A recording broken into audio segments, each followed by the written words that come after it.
पूर्व deputy CM Manish Sisodia की होली तिहाड़ में मनेगी। दिल्ली आबकारी नीति मामले में राउज एवेन्यू कोर्ट ने 20 मार्च तक के लिए जेल भेजा है। सोमवार को सिसोदिया को सीबीआई की रिमांड खत्म होने पर राउज एवेन्यू कोर्ट लाया गया। सुनवाई के बाद सिसोदिया को पुलिस सुरक्षा के बीच तिहाड़ ले जाया गया। उन्हें गीता, डायरी और पेन रखने की इजाजत है। मेडिकल रिपोर्ट के आधार पर दवाएं रखने की भी इजाजत मिली है। सीबीआई ने यह मान लिया है कि मनीष सिसोदिया के पास कुछ है नहीं। प्रक्रिया के तहत 10 मार्च को जमानत आवेदन पर सुनवाई है। मनीष सिसोदिया ने कोर्ट में जो मांगे रखी थी उन्हें मान लिया गया है।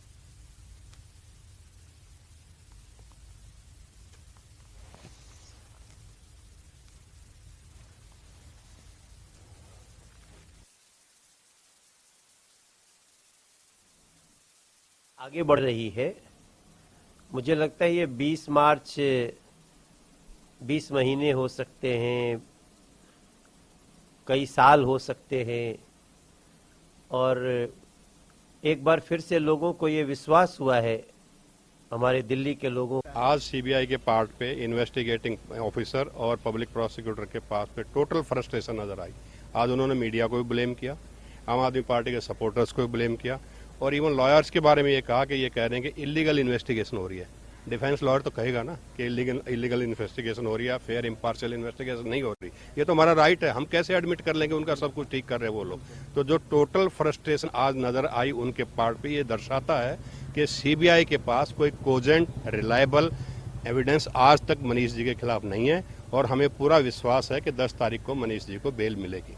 सीबीआई ने मनीष सिसोदिया जी के घर पर रेड करी, उनके ऑफिस पर रेड करी, उनके पैतृक गांव पर रेड करी, उनके लॉकर पर रेड करी, लेकिन कहीं पर भी उन्हें कुछ नहीं मिला।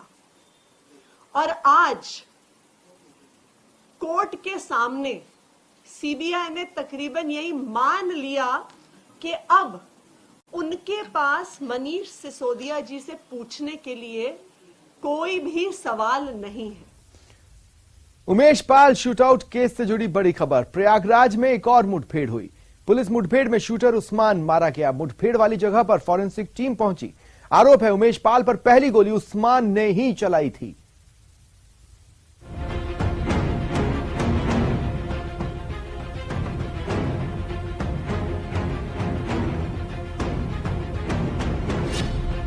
यूपी में ऑपरेशन मिट्टी में माफिया।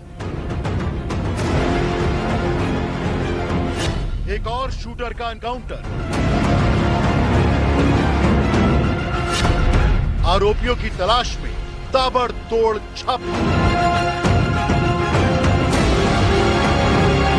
उमेश पाल हत्याकांड में यूपी पुलिस का ताबड़तोड़ एक्शन जारी है। यूपी पुलिस और एसटीएफ की टीम पिछले कई दिनों से लगातार उमेश की हत्या को अंजाम देने वाली गैंग की कमर तोड़ने में जुटी है। गैंग के शूटर अरबाज के एनकाउंटर के बाद अब शूटर उस्मान चौधरी को भी यूपी पुलिस ने मार गिराया। बताया जा रहा है कि उस्मान ने ही उमेश पाल पर पहली गोली चलाई।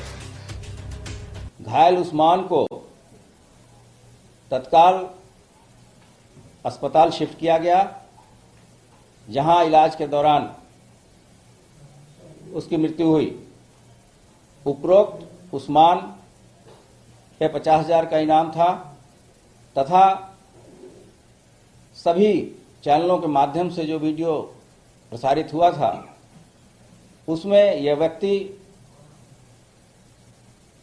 मृतक उमेश पाल को तथा हमारे जवान को गोली मारते हुए देखा जा सकता है। यूपी पुलिस और एसटीएफ वारदात और आरोपियों के तार जोड़ने में कई दिनों से लगी हुई है। इस सिलसिले में यूपी पुलिस की कार्रवाई लगातार जारी है। अब प्रयागराज के कौंदियारा इलाके में पुलिस और शूटर उस्मान के बीच मुठभेड़ हुई। बताया गया कि उस्मान की ओर से पहले फायरिंग की गई थी, जिसके बाद पुलिस की जवाबी फायरिंग में उस्मान को गोली लगी। एनकाउंटर में मारे गए उस्मान के बारे में एक चौंकाने वाली बात भी सामने आई। बताया जा रहा है कि कुछ दिन पहले विजय धर्म बदलकर उस्मान बन गया था। न्यूज 18 इंडिया के साथ बातचीत में यूपी के एडीजी लॉ एंड ऑर्डर ने भी कहा कि उस्मान के धर्म परिवर्तन की बात सामने आ रही है। वर्तमान में पूरे घटनाक्रम में जो सदाकत इत्यादि की गिरफ्तारी हुई और अन्य जो साक्ष्य एकत्रित किए गए हैं उसके हिसाब से ये उस्मान ही है। इसके बारे में गहन विवेचना चल रही है। इससे पहले अरबाज नाम के शूटर को भी 27 फरवरी को यूपी पुलिस ने एनकाउंटर में मार गिराया था। आरोप है कि शूट आउट वाले दिन अरबाज ही गाड़ी चला रहा था और उसने उमेश पाल पर फायरिंग भी की थी। वहीं पुलिस हत्याकांड में शामिल अतीक के बेटे असद और दूसरे शूटरों की तलाश में जुटी है। इस बीच यूपी के उप मुख्यमंत्री ब्रजेश पाठक ने कहा कि सूबे में कानून व्यवस्था बनाए रखने के लिए पुलिस की कार्रवाई जारी रहेगी। दुर्दांत हत्यारे हैं कि पुलिस पर भी हमला करने से बाज नहीं आ रहे हैं और पुलिस ने जवाबी कार्रवाई में एक और अपराधी को ढेर किया है। हमारी पुलिस एसटीएफ लगातार सक्रियता के साथ छापे डाल रही है। एक एक अपराधी को सजा मिलेगी, हमारी प्रतिबद्धता है। एनकाउंटर में मारे गए उस्मान पर 50,000 रुपए का इनाम भी घोषित था। वहीं शूटआउट में शामिल 5 दूसरे आरोपियों पर 2.5 लाख रुपए का इनाम घोषित किया गया, जिसमें अतीक अहमद के बेटे असद का भी नाम शामिल है। वहीं अतीक के करीबी और दूसरे आरोपियों की अवैध संपत्तियों पर भी प्रशासन का हथौड़ा लगातार जारी है। राहुल गांधी की विदेश यात्रा पर भाजपा हमलावर है। कैम्ब्रिज से लेकर लंदन तक राहुल गांधी के बयानों पर बवाल मचा है। इस बीच केंद्रीय शिक्षा मंत्री धर्मेंद्र प्रधान भी राहुल गांधी पर बुरी तरह भड़के। उन्होंने सोमवार को कहा कि दुनिया भारत के नेतृत्व को स्वीकार करने की स्थिति में आई है। हम देश की आजादी के 75 साल पूरा कर अमृत महोत्सव मना रहे हैं। ये भारत की प्रजातंत्र की विजय है। केंद्रीय मंत्री प्रधान ने आगे कहा कि इसी समय में देश की कोई राजनीतिक दल का नेता द्वारा बाहर जाकर भारत की बुनियादी व्यवस्था को गलत बताना, चीन की प्रशंसा करना, इससे ज्यादा निंदनीय और शर्मनाक कुछ नहीं हो सकता। राष्ट्र मुख्य देश की प्रधानमंत्री माननीय नरेंद्र मोदी जी के नेतृत्व पे आस्था प्रकट कर रहे हैं। उनकी विकास की मॉडल को कॉपी करने की बात कह रहे हैं। विशेष करके विश्व की धनी देश हो या विशेष करके इमर्जिंग इकोनॉमी हो, ये सभी लोग मोदी जी के नेतृत्व को मान रहे हैं, यानी भारत को मान रहे हैं। इसी समय में भारत की आजादी का जब हम 75 साल पूरा करके अमृत महोत्सव मना रहे हैं, ये भारत की प्रजातंत्र की विजय है। इसी समय में देश की कोई राजनीतिक दल की नेता बाहर जाके भारत की प्रजातंत्र पे कुठारघात करना, भारत की बुनियादी व्यवस्था को गलत बताना, भारत निंदा की गाना गाना और चाइना की प्रशंसा करना, इससे तो निंदनीय बात, शर्मनाक बात कुछ नहीं हो। कर्नाटक के पूर्व सीएम बीएस येदियुरप्पा एक हादसे में बाल बाल बचे। हेलीकॉप्टर की लैंडिंग के वक्त मौके पर तेज हवा की वजह से प्लास्टिक कपड़े कचरे उड़ने लगे, जिस कारण हेलीकॉप्टर लैंड नहीं कर पाया और हवा में ही हिचकोले खाने लगा। पायलट ने सूझबूझ से बड़ा हादसा टाला। बाल बाल बचे कर्नाटक के पूर्व मुख्यमंत्री बीएस येदियुरप्पा। अगर हेलीकॉप्टर लैंड होता तो हो सकता था बड़ा हादसा। हेलीकॉप्टर की लैंडिंग के वक्त हवा में उड़ने लगा कचरा। लैंडिंग की कोशिश कर रहे इस हेलीकॉप्टर में कर्नाटक के पूर्व मुख्यमंत्री बीएस येदियुरप्पा सवार थे और वो कलबुर्गी के जेवर्गी इलाके में विजय संकल्प यात्रा में शामिल होने पहुंचे थे। जैसे ही ये हेलीकॉप्टर लैंड करने के लिए नीचे उतरा तो वहां हवा के दबाव की वजह से कूड़े का ढेर उड़ने लगा। हेलीकॉप्टर के पंखे की तेज हवा की वजह से आसपास जमा प्लास्टिक और कचरा आसमान में उड़ने लगा। अगर ये कचरा हेलीकॉप्टर में फंसता तो बड़ा हादसा हो सकता था।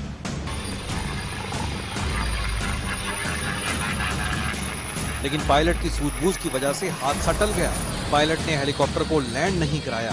उसने मौका देखते ही हेलीकॉप्टर को वहां से निकाल लिया, जिसके बाद वहां साफ सफाई की गई। लैंडिंग वाली जगह के आसपास से कचरा हटाया गया, तब जाकर हेलीकॉप्टर को सुरक्षित लैंड कराया गया। इस दौरान हेलीकॉप्टर हवा में ही घूमता रहा और वहां मौजूद लोगों की सांसें भी अटकी रही। कर्नाटक विधानसभा चुनाव 2023 को लेकर बीजेपी के वरिष्ठ नेता और पूर्व सीएम बीएस येदियुरप्पा ने सोमवार को कलबुर्गी में रोड शो किया। भाजपा कार्यकर्ताओं का हुजूम देखने को मिला। उन्होंने बीजेपी की विजय संकल्प यात्रा को लेकर बड़ा बयान दिया। कहा, यात्रा को मिल रही प्रतिक्रिया को देखने के बाद कह सकता हूं कि हम विधानसभा चुनाव में 140 सीटें जीतेंगे।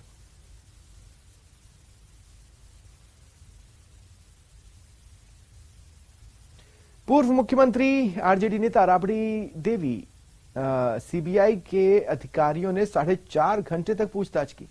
लैंड फॉर जॉब मामले में मंगलवार को लालू प्रसाद और मीसा भारती से भी पूछताछ हो सकती है।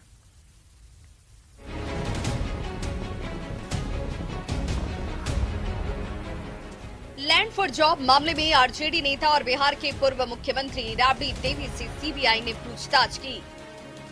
पटना स्थित राबड़ी आवास पर करीब 4.5 घंटे तक पूछताछ चली। तब तक आरजेडी कार्यकर्ता राबड़ी आवास के बाहर ही जमे रहे।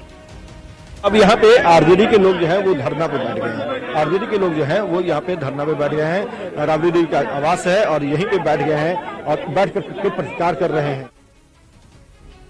राबड़ी देवी से सीबीआई की पूछताछ पर बिहार में सियासत गर्म है। लालू प्रसाद के छोटे बेटे और बिहार के डिप्टी सीएम तेजस्वी यादव का कहना है कि 2024 तक ये सब चलता ही रहेगा। हम लोग इससे डरने वाले नहीं हैं। हर महीने हर 2 महीने पे सीबीआई हो, ईडी हो, इनकम टैक्स हो, ये आते रहते हैं और ये 24 तक जो है सिलसिला जो है ये चलता रहेगा। तो हम लोगों को कोई फर्क जो है इससे नहीं पड़ता। जब कोई गलत हुआ ही नहीं तो उसकी चिंता हम लोगों को नहीं है। सीबीआई की पूछताछ के बाद राबड़ी देवी घर से निकलकर विधान परिषद पहुंची, जहां उन्होंने पत्रकारों के सवालों का जवाब देते हुए कहा कि हमारा ये सब सीबीआई के साथ चलता रहता है। मैडम, सीबीआई आई थी पूछताछ करने के लिए। बोलिए क्या है? अब बाहर जाकर बनाइए ना। हम लोग का शुरू से चलता है सीबीआई। सूत्र बता रहे हैं कि इसी मामले में मंगलवार को सीबीआई की टीम लालू प्रसाद और उनकी सांसद बेटी मीसा भारती से भी पूछताछ कर सकती है। बता दें कि रेलवे में नौकरी के बदले जमीन घोटाला मामले में सीबीआई चार्जशीट दायर कर चुकी है। 15 मार्च को पेशी का सम्मन भी जारी हो चुका है, जिसमें तेजस्वी, राबड़ी और मीसा की 15 मार्च को पेशी होनी है। सवाल है कि जब 15 मार्च को तेजस्वी, राबड़ी और मीसा भारती की पेशी थी, फिर इस पूछताछ का आखिर क्या मतलब है? तो सूत्र बताते हैं कि खुद राबड़ी देवी ने ही सीबीआई के अधिकारियों को पूछताछ के लिए बुलाया था और 6 मार्च की तारीख भी उन्होंने ही तय की थी। तब सवाल है कि जब राबड़ी देवी ने ही पूछताछ के लिए बुलाया था तो फिर आरजेडी नेता इतना हो हल्ला क्यों मचा रहे हैं? न्यूज़ 18 के लिए पटना से रवि एस नारायण और अमित कुमार की रिपोर्ट। ब्रह्मपुरी थाना क्षेत्र के हरिनगर में होलिका दहन के चंदे को लेकर 2 समुदाय में सांप्रदायिक तनाव हो गया। दोनों पक्षों में मारपीट के साथ पथराव और बोतलें चली।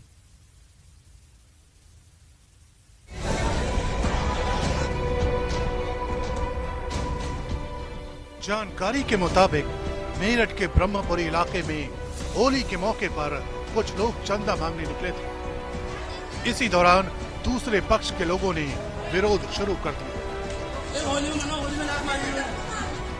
जिसके बाद कुछ अराजक तत्वों ने होली का चंदा मांग रहे लोगों पर हमला बोल दिया और लोगों को पीटने के साथ ही उन पर पथराव भी किया, जिससे पूरे इलाके में अफरा तफरी मच गई और देखते ही देखते दोनों पक्षों के सैकड़ों लोग आमने सामने आ गए। कुछ हमलावरों ने तो पुलिस पर पत्थर भी फेंके। सामने आई तस्वीरों में गलियों में हर तरफ ईंट ही ईंट दिखाई दी और कई वाहन क्षतिग्रस्त भी दिखे। आरोप है कि हमलावरों ने पहले से ही हमले की प्लानिंग कर रखी। माहौल को खराब करने के लिए घरों की छतों पर पत्थर और कांच की बोतल रखे गए थे। जब एक पक्ष के लोग चंदा मांगने निकले तो उन पर पत्थर और कांच की बोतलें फेंकी गई, जिससे हमले में 3 लोग घायल हो गए। घायलों में एक लड़के की हालत गंभीर बताई जा रही है। पीड़ित पक्ष ने जल्द से जल्द आरोपियों की गिरफ्तारी और कार्रवाई की मांग की है। 12-13 घंटे हो गए हैं। अगर आज की डेट में अरेस्टिंग नहीं होती तो कल हम पूर्ण तरीके से पूरा हिंदू समाज स्वतंत्र होगा किसी भी तरीके का थाने का घेराव करने के लिए, कमिश्नरी का घेराव करने के लिए, डीएम कार्यालय का घेराव करने के लिए, जब तक अरेस्टिंग नहीं हुई। और होना हो इस बार ये होली दहन भी जब होगा जब अरेस्टिंग गिरफ्तारी सबकी होगी।